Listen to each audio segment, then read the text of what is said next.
করতাম। আমরা মুসলমান, নামে মুসলমান, যিনি আমাদের মডেল, যিনি আমাদের আদর্শের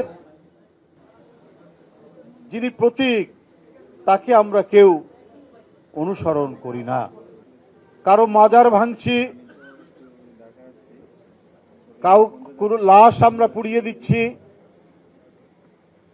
এটা তো রাসূলের শিক্ষা নয়, রাসূলুল্লাহ সাল্লাল্লাহু আলাইহি ওয়াসাল্লামের শিক্ষা। যে মহামানবকে নিয়ে এখানে আলোচনা আয়োজন করা হয়েছে, মিলাদের আয়োজন করা হয়েছে, তার সম্পর্কে আমার মতো একজন ক্ষুদ্র মানুষের বিস্তারিত বলা খুবই কঠিন ব্যাপার, এটা সম্ভব নয়। শুধুমাত্র তার রেখে যাওয়া যে আদর্শ এবং তিনি আল্লাহর কাছ থেকে প্রাপ্ত যে বাণী সমগ্র বিশ্বের মানুষের কাছে যেটি ছড়িয়ে দিয়েছেন, এই ছড়াতে গিয়ে তিনি যে অনুপম নিদর্শন এবং তার ব্যক্তিগত চারিত্রিক বৈশিষ্ট্য এবং তিনি যে সমস্ত আদর্শগুলি রেখে গেছেন, তার যদি আমরা সামান্যতম অনুকরণ করতাম বা ওটা যদি আমরা লালন করতাম আমাদের মধ্যে, তাহলে এই দেশ থেকে অন্যায়, অনাচার, সকল ধরনের ঈর্ষা এবং কুপ্রবৃত্তি, কদাচার, হানাহানি, রক্তারক্তি সব বন্ধ হয়ে যেত,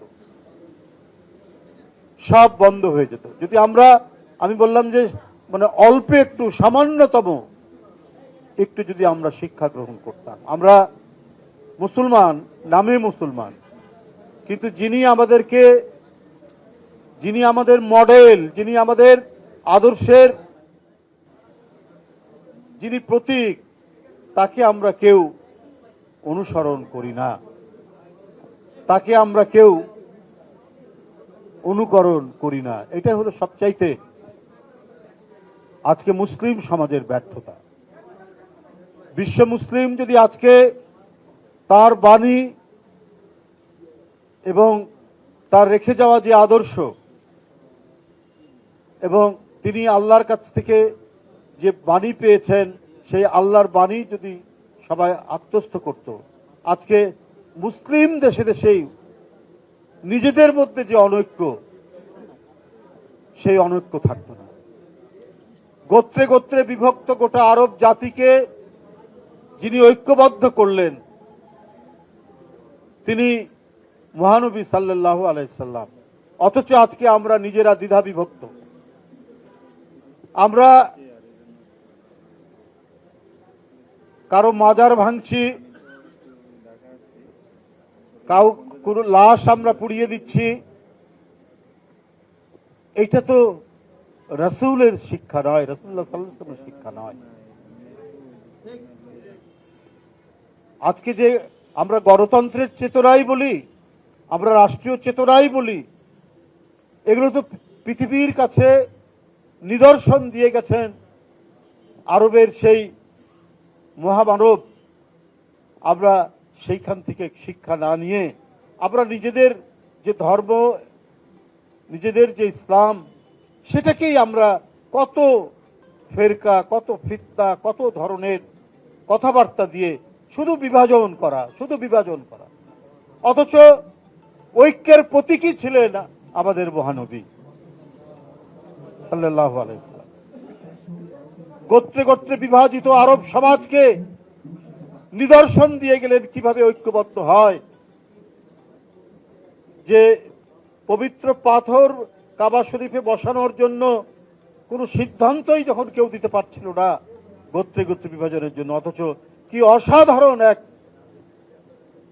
সমাধান তিনি দিয়েছিলেন। তো আজকে যে দেশে বাস করেছি, সেই দেশের যিনি সাবেক প্রধানমন্ত্রী ছিলেন, তিনিও মুসলমান ছিলেন, কাজে না হলেও নামে তিনি ছিলেন। এবং কথায় কথায় একবার বলেছিলেন যে মদিনা চার্টার অনুযায়ী দেশ চালাবেন তিনি।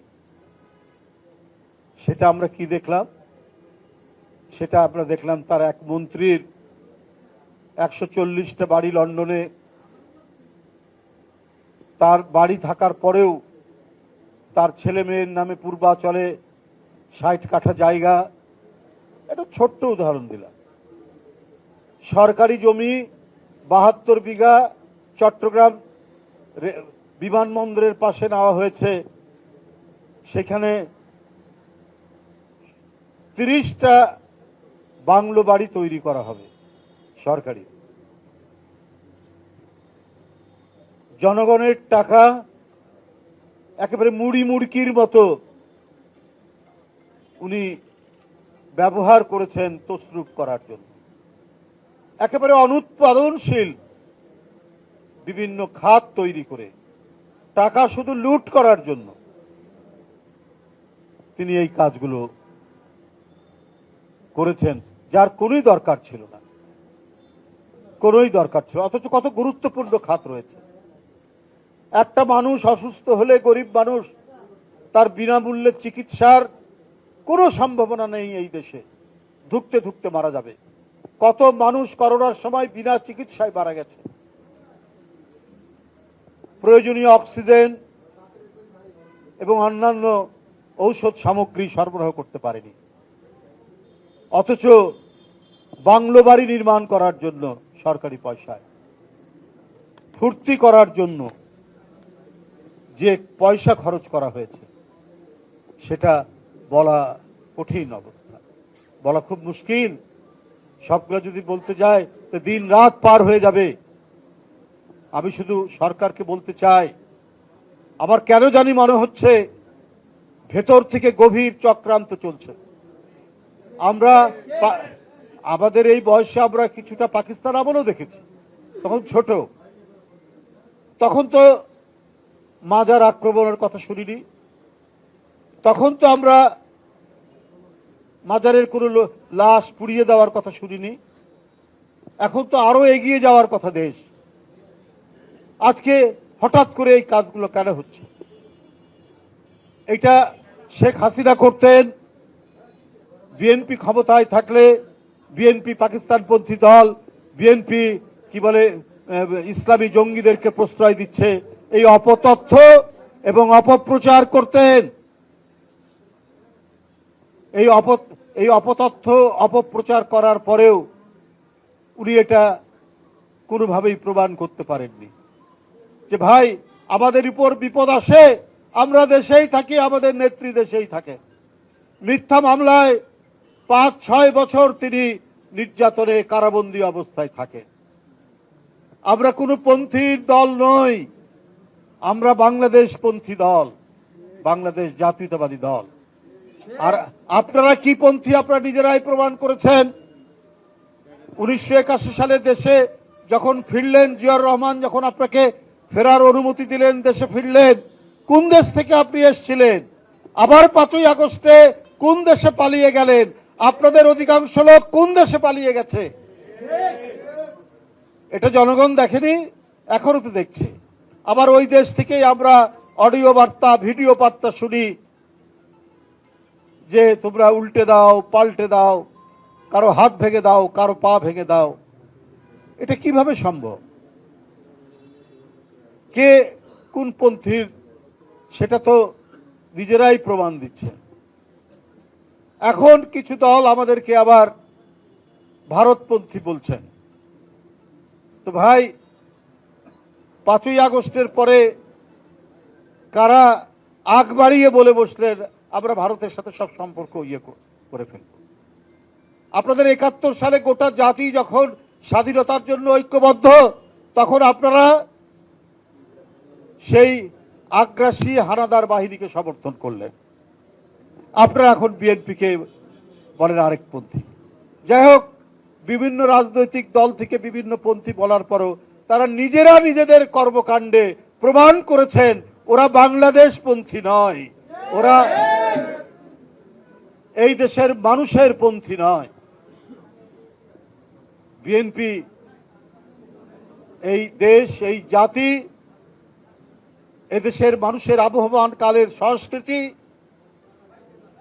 এবং এদেশের মানুষ যে গণতান্ত্রিক চেতনায় বিশ্বাস করে, আমাদের অতীত ঐতিহ্য থেকে যেটা রয়েছে সেটাকেই লালন করে বিএনপি।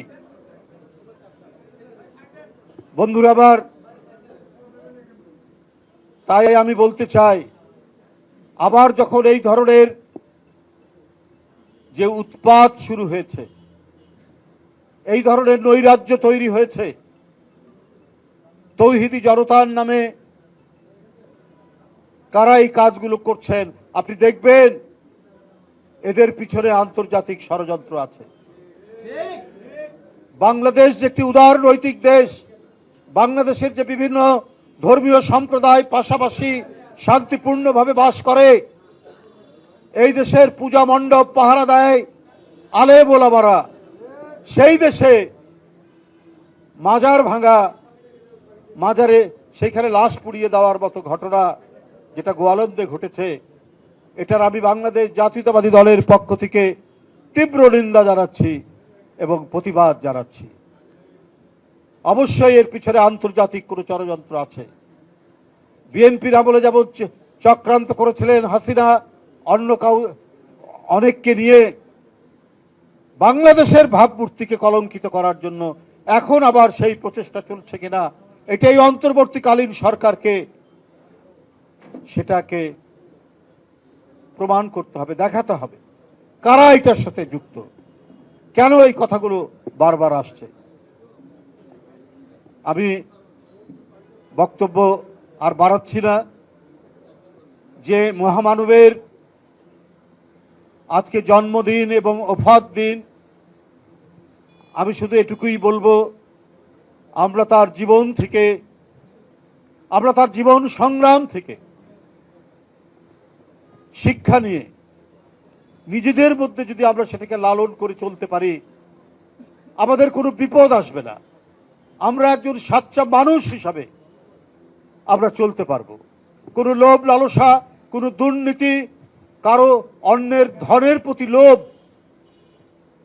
সেখান থেকে আমরা অনেক দূরে অবস্থান করতে পারব। এবং তিনি যে পবিত্র আল্লাহর কাছ থেকে তার যে কালাম নিয়ে এসেছিলেন, আমরা যদি সেটারও চর্চা করি, আমরা দেখব যে আমরা সবাই পরস্পরের ভাই, আমরা একে অপরের দুঃখে দুঃখিত হব, একে অপরের আনন্দে আনন্দিত হব।